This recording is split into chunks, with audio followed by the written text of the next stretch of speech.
This material is a part of the Oklahoma Historical Society's Oral History Program Living Legends collection. We have no original date for this material. This material is a speech given by Mr. Don Greve, the president of the Sequoyah Mills, located at Anadarko, Oklahoma. The speech is on Indian opportunity and employing Indians in the Sequoyah Mills. This material was re-recorded on the 20th of December 1985 for inclusion in the permanent collections of the Oral History Program by Judith Michener.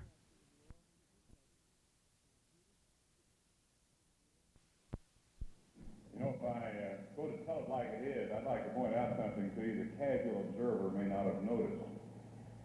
Washington protocol puts the ranking person closest to the podium. And the less ranking you are, the further away from the podium. Well, that means that Commissioner Bruce should be over close to the podium. But what do you suppose he used his rank to do? To get put over there by the good-looking Indian gal. I'll say he's going to do a lot. He's on his toes. I've just come back from the inauguration of an outstanding Indian chief as the chairman of the board of directors of the National Association of Manufacturers. And that Indian is Bill Keeler, also chairman of Phillips Petroleum Company. While there, my wife, who accompanied me, was out with some of the other wives that were there attending the meetings, and they went on a little trip. A trip that they thought they'd see some things that in a hurry and kind of have a skyline tour of New York City. They got a taxi driver and my wife, who's a red-headed Irish woman, and spoke out to him and said, I'll tell you what, I want to go and see Christ Church. He said, yes, ma'am, take you right there. So he went around through the traffic in New York, and a few minutes later, he pulled up in front of this big church. And she looked out, and the sign said perfectly clearly, St. Patrick's Cathedral. And she, being a little Irish, she said, now that isn't what I asked you to take me to. I asked you to take me to Christ Church. Now this is St. Patrick's Cathedral. Now the driver turned around and looked at her and said, lady, if he ain't there, he just ain't in town.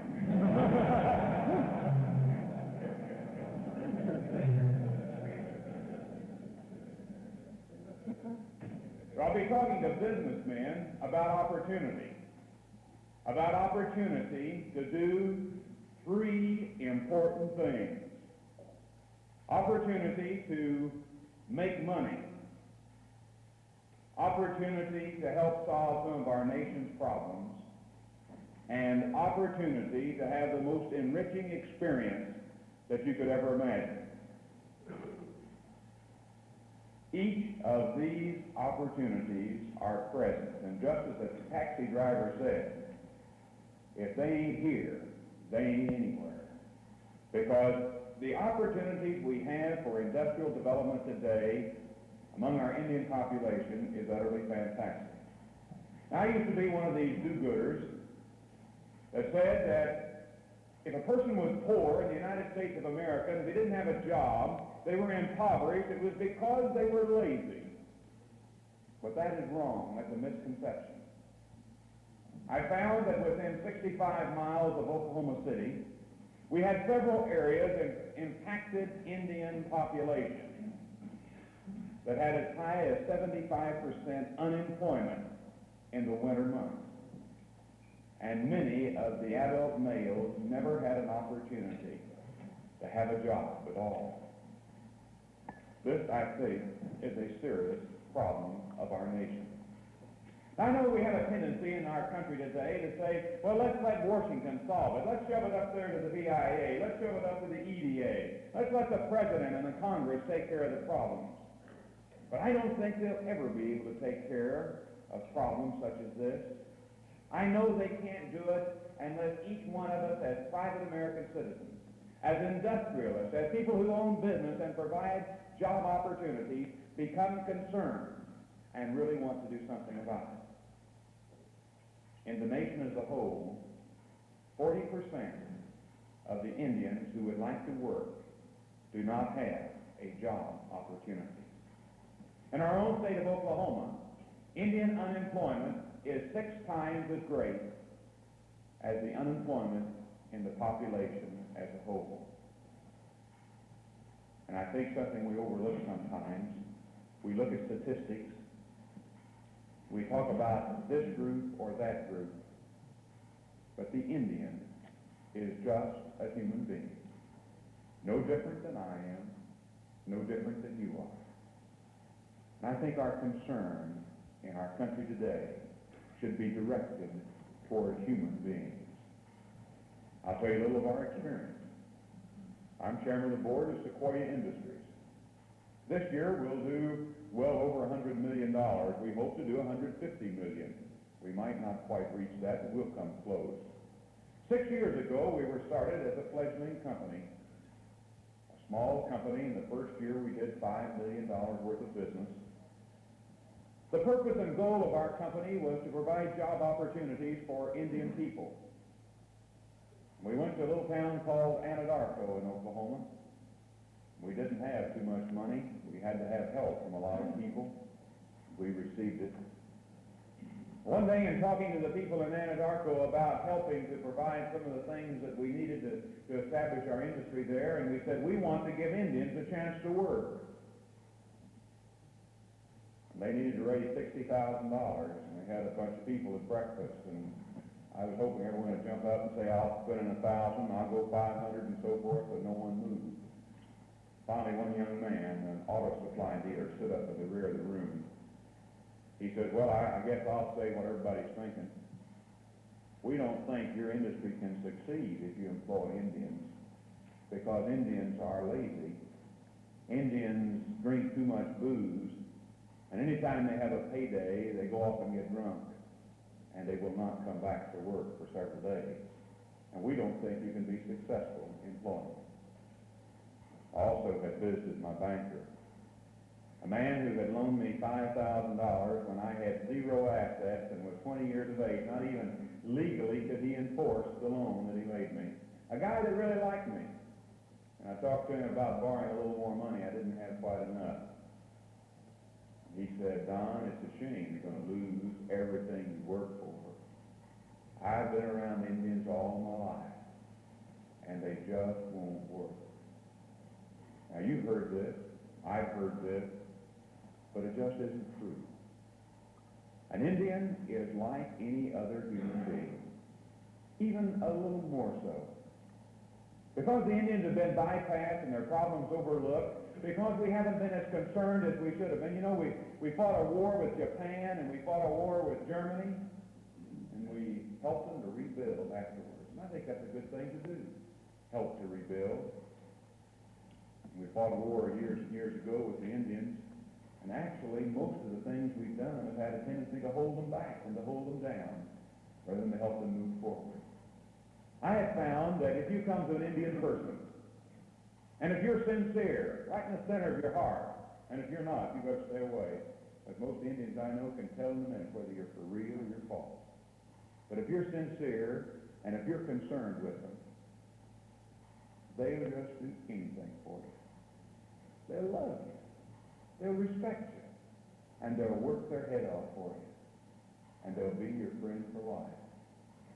You know, we hear a lot about problems between management and employees and companies. If you'll treat an Indian right, you'll never have a labor problem, never at all, because he's always totally on your side, and he appreciates the opportunity you provided for him. We have to look toward the Indian employment problem a little differently than we would many others. Some of you men are with big corporations, some of you with small. Big corporations have some kind of testing procedure that they use to decide whether an employee would be worthwhile or not. Well, as far as an Indian is concerned, throw it away. Forget it. Because your testing procedure is based upon a totally different background than his. And if you make him come up to the standards of a person that had a different background, probably you'll find he isn't qualified, but you can throw that out the window and find a method to testing that fits his background. I think this is very, very important. A fellow named Pop Warner, the football coach, had a bunch of Indians on a football team. He got these Indians out and he tried to put them in shape. He had them doing the calisthenics like all the football players do, the hook, hook, hook. They didn't like it. Well, he couldn't get it to do it. Now, he didn't say all Indians are lazy because these boys won't do these calisthenics, get in shape. Old Pop Warner sat down and he thought. And he went around and he talked to some of the Indian parents. And you know, he figured out a new way to motivate them. He got the school bus. He went 2 miles out away from the college, out in the country area. Got each one of the football players off the bus and handed them a toe sack. He said, take this toe sack. Go out here and catch 2 rabbits any way you want to, and run back to town as fast as you can. They were 2 miles away. They did it. He got them in shape. He learned to motivate these fellas based upon their background, not based upon his. And as a direct result, he had a nation's champion in his caliber of football team. And there was one fellow in particular, 158-pound fullback. That's not very big for a fullback, but he was a great athlete. His name was Jim Thorpe. I doubt that Jim Thorpe would have ever become the outstanding athlete he was had Pop Warner not learned to motivate based upon his background. I'll tell you some of the experiences we've had starting Sequoyah. We didn't have much money, and there was a good possibility we might go broke. And we got our equipment in, and we were trying to get it running. We had a very important tufting machine that had a total of 1,200 needles in it that had to be threaded. We got it threaded, and we started it up, and it went crunch, crunch, crunch, and it cut all 1,200 needles out. And so we rethreaded it again. Crunch, crunch, crunch, and out they went.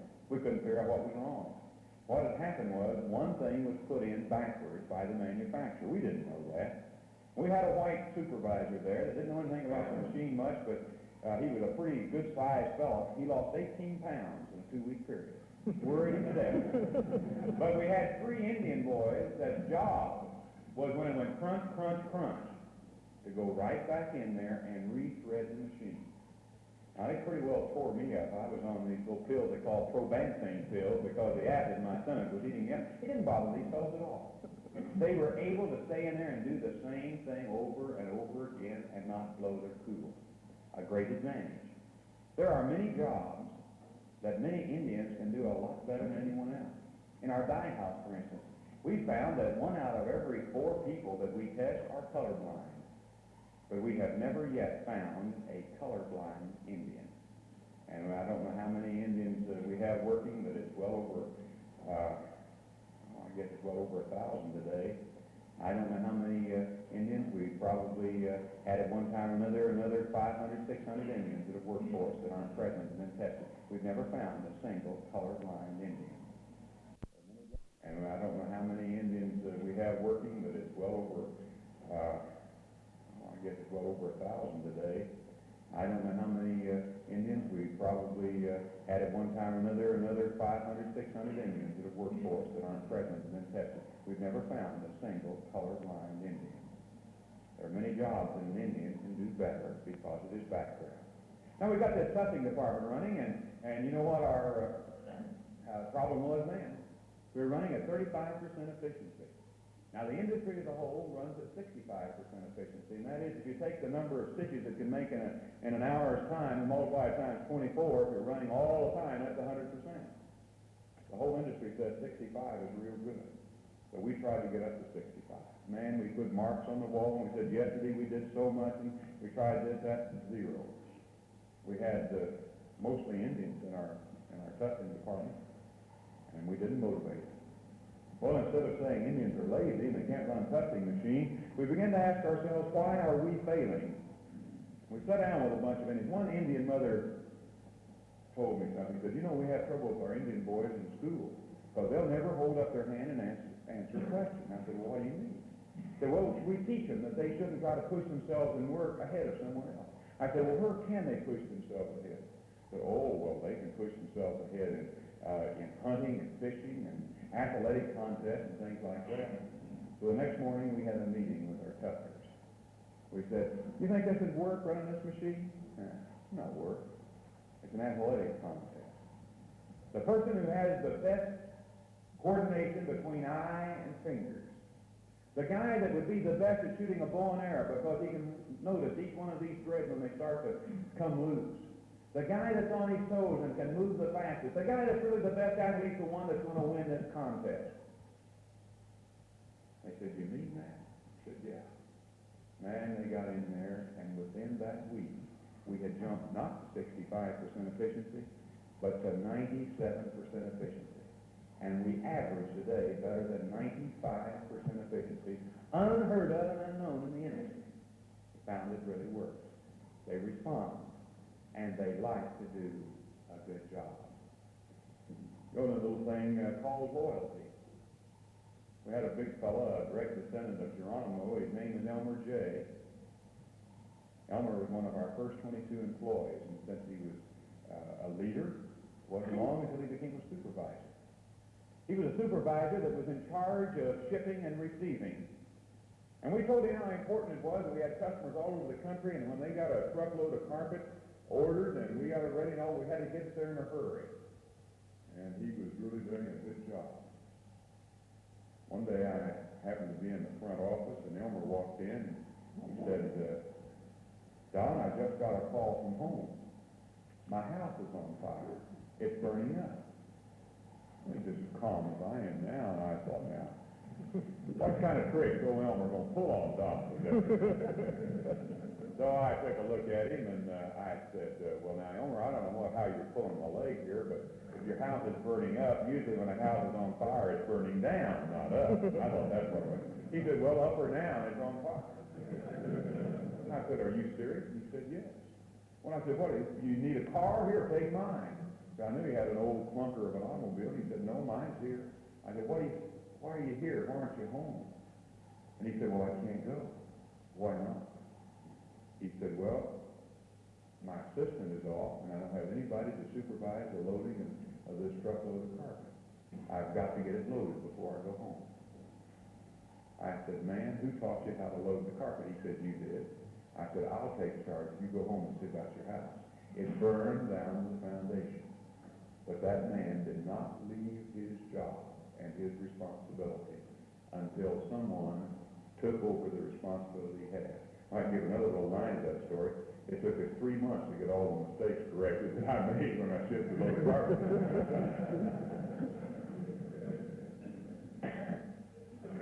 Where can you find this type of loyalty? Can you buy it? I don't think so. And I think one thing that's locating a plant in Indian areas, one thing that you can gain that's a very valuable thing in industry and business today is total loyalty and total commitment. We once uncovered a theft ring at our carpet mill. They were smuggling out on the midnight shift. They were smuggling out carpet in our own pickup truck and selling it to other thieves who took it around other places. So we hired some private detectives. We found 31 people involved. And though over half of our employees were Indian, not one of the 31 employees were Indian. They were all white. Boy, I felt good about that when we finished the investigation and apprehended the thieves, that the Indians had given complete loyalty. Now we've had problems. We had problems in the first week. Our plant manager said, if you work for Sequoyah, you're proud of yourself, you live a good life, and any of you do anything wrong, kind of bring it down on all the rest of us, so we have to think about the whole team. He said, some Indians have a reputation for going out and getting drunk and not coming back after payday. I don't want any of you to ever do that, because you won't have a job if you do. The first payday, we lost 3 Indians because they were drunk and could not come back to work. But we went over a year without losing another one. We have found that our retention rate among the Indians is no different than the retention rate among the whites or the Negroes. We have found that almost every way you would measure an employee, we found the Indians come up and measure up just as high as anyone else. Now, one problem we had for a while is we could not develop an Indian supervisor. I talked to an old Apache Kiowa chief. Spent a couple, 3 hours with him. I talked to him and asked him why, and he said, I don't know, let's find out. And he talked to others, and he'd come back, and we keep meeting on the problem. Finally, we found out what it was. The guys had never had a job before. They'd done all right, they'd made advancements, but they were afraid that if they took that next step and became a supervisor, that they might not be big enough for the job and they might lose out. So they were afraid to take the step. We have a very advanced employee training program now. We take unskilled people and we train Negroes and whites and Indians all together in the same program, try to upgrade their skills. I was very pleased by a letter that I received the other day from an Indian man. Never worked before in his life. He come off the welfare rolls when he went to work for Sequoyah, and he had good ability and he was advanced, and finally he was one step under becoming a supervisor, and he was in his 3rd training course. And in this 3rd course, they start to establish goals, what they want to do in life, what their ultimate goal is, what their short-range goal is. And then they make some statement of this, and so he wrote me a letter. Now, we have over 4,000 employees today, but I get a number of letters from the employees, and I read them all and respond to them. But his was the only one I've ever received like this. It said, Dear Don, we've been setting goals this week in our supervisory training class. I've set my goal. My goal at Sequoyah is to become chairman of the board. Sincerely. Well, I was pretty proud that we had overcome the problem that they weren't afraid to take big steps forward. We could talk about a lot of things. We could talk about our plant in Yakima, Washington.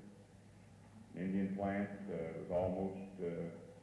was bankrupt, was almost ready to go out of business, located on the reservation there. We bought it out. We tried to make it profitable with the management that was there, and we found that was the problem.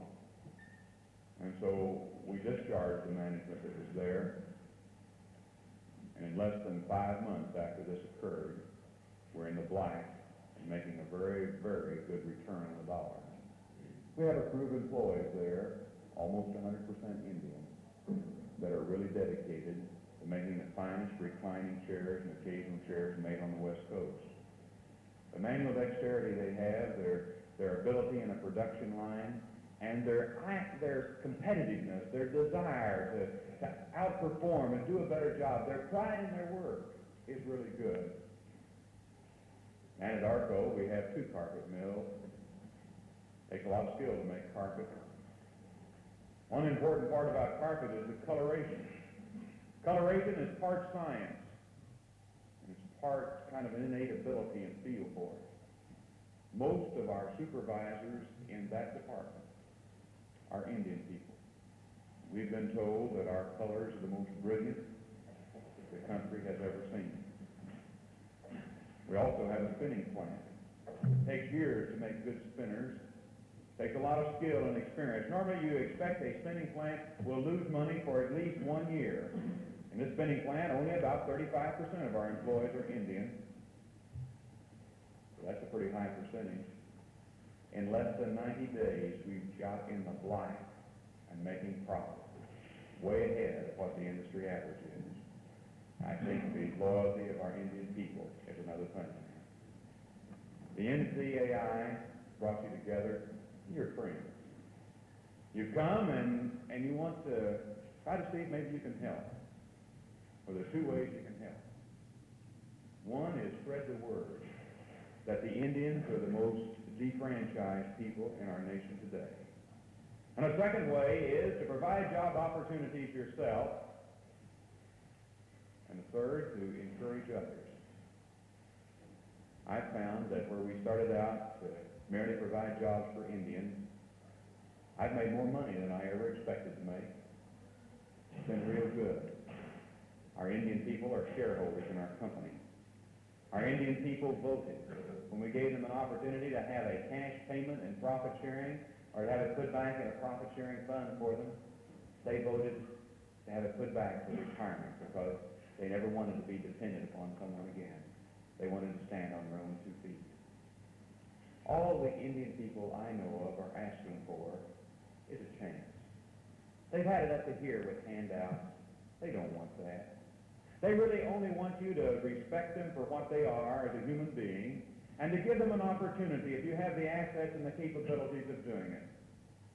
If we look to Washington to solve this problem, there will be many generations doing it. I think as American citizens, as business people, we can solve it much faster. We have right now 171 plants employing some 12,500 people in Indian-impacted areas, but this is not nearly enough. We need much more. I don't know what you want out of life. Maybe you want to be as rich as J. Paul Getty. That's not too big a goal, because it really won't mean much to you in terms of happiness and quality of life. Maybe you want to be big and important and respected. That's a pretty good goal. I think we all should have that in mind. But maybe when you boil it all down, you just like to know that you gave another fellow human being a chance at a better quality of life. That's a pretty high goal, but it's one that you can easily attain. I could close with a story that happened when we opened our plant. We just gotten in operation good. We had 3,000 people that came to the ceremony out in the boondocks, because that's where Anadarko is. We had our United States Senator there, and we had our congressman, and we had our governor. And I was taking them all through. Our son at that time was 6 years of age. He was very proud of his dad being the chairman of the board of this new plant and was operating, and he was excited about the day. But he wasn't nearly as excited as another lad exactly the same size as him.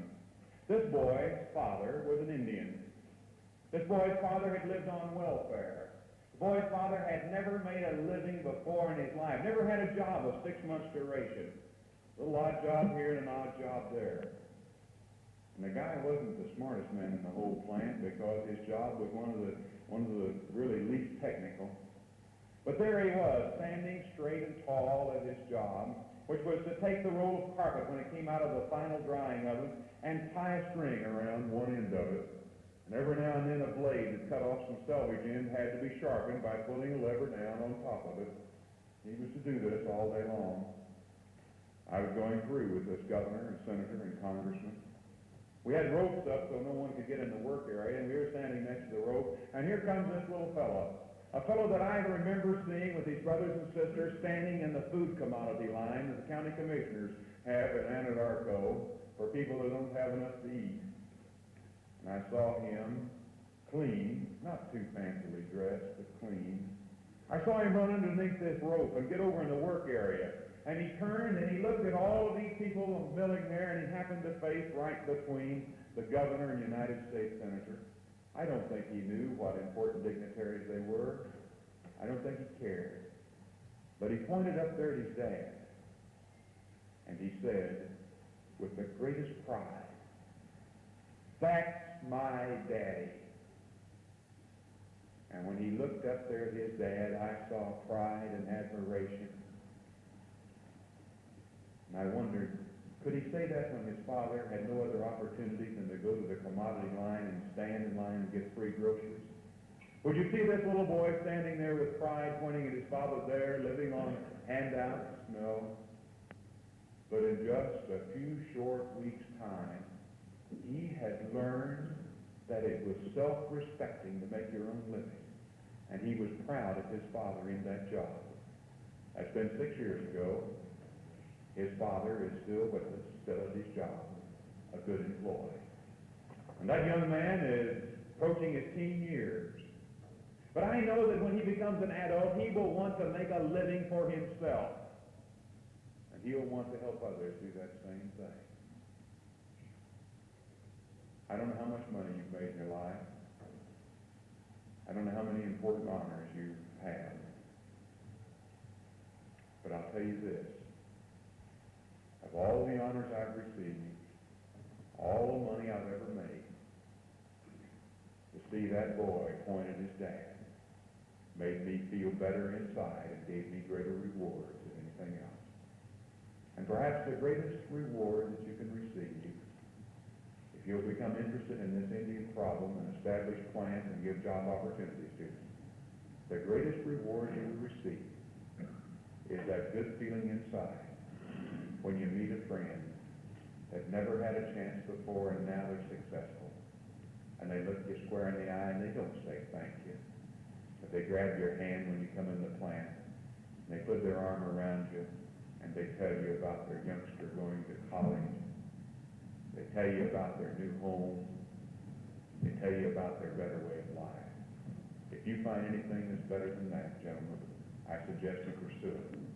But if you're looking for real meaning in your life and you don't have all the satisfaction you want from your industrial accomplishments to this time, I suggest you take a look at the opportunity you have in providing opportunities, not a handout, but a hand up to your fellow Americans, the American Indian. Thank you. I'm George Howard.